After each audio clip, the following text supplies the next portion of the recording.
음주운전 적발 사례가 끊이질 않는 가운데 최근 경찰관이 음주 단속을 피해 도망갔다가 10시간 뒤에 나타난 일이 있었습니다. 이런 경우 법적으로 처벌이 쉽지 않다고 하는데요. 바로잡을 방법은 없을까요? 김경수 기자가 짚어봤습니다. 지난달 7일 광주 북부경찰서 소속 A 경위는 음주운전 단속 현장을 앞두고 차를 돌렸다가 쫓아온 경찰에 붙들렸습니다. 하지만 음주 측정을 하기 직전 4m 높이 옹벽에서 뛰어내려 달아났고 10시간 뒤에야 경찰서에 자진 출석했습니다. 혈중 알코올 농도는 당연히 0%였습니다. 경찰은 위드마크 공식으로 A 경위의 혈중 알코올 농도를 추정할 방침이지만 실제 처벌로 이어질지는 장담할 수 없습니다.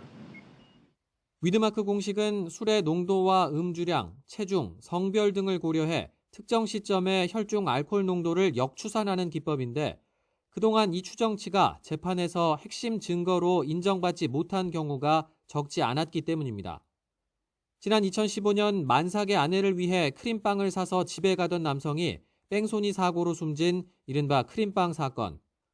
검찰은 19일 만에 자수한 가해 운전자에게 위드마크 공식을 적용해 재판에 넘겼지만 법원은 충분히 입증되지 않았다는 이유로 음주운전을 무죄로 판단했습니다.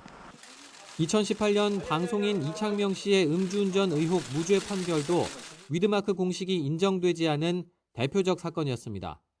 현재 위드마크 공식에는 한계가 있는 만큼 새로운 한국형 모델이 필요하다는 주장이 그래서 나옵니다. 현실적으로 너무 오래되고 법원에서 잘 받아들이고 있지 않기 때문에 우리나라에서 만드는 새로운 위드마크 공식이 필요하지 않느냐. 또 음주운전 의심자가 단속 현장에서 못 벗어나게 해야 하는데 현행법에 맹점이 있다는 지적도 있습니다.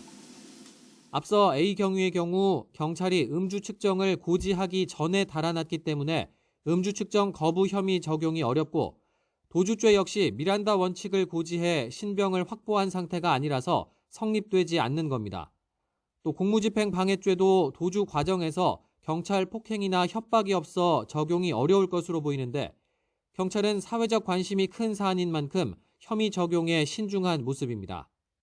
어떻게 할 건지를 지침받고 또 결정을 해요. 왜냐하면 이건 지방청의 본청에서도 어떻게 이걸 면밀히 살펴보고 폭넓게 법률 검토하라고 지시가 있었기 때문에 경찰의 특별 단속 기간이 무색하게 음주운전 적발 사고가 이어지는 가운데 술 마시면 차에 시동이 안 걸리는 장치를 도입해 아예 음주운전 자체를 막아야 한다는 목소리도 힘을 얻고 있습니다. YTN 김경수입니다.